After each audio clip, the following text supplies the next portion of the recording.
If you're experiencing a stuck loading screen in Overwatch 2, follow these steps to troubleshoot and resolve the issue quickly. Step 1. Restart the game.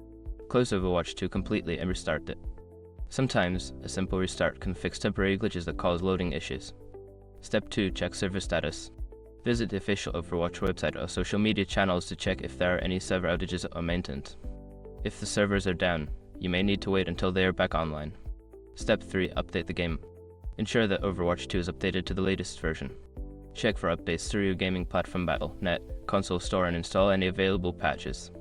Step 4. Clear cache. If you're on a PC, clear the Battle.net cache.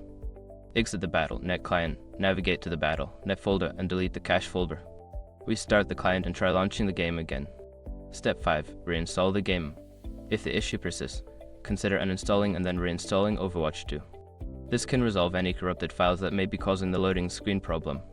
By following these steps, you should be able to resolve the loading screen issue in Overwatch 2.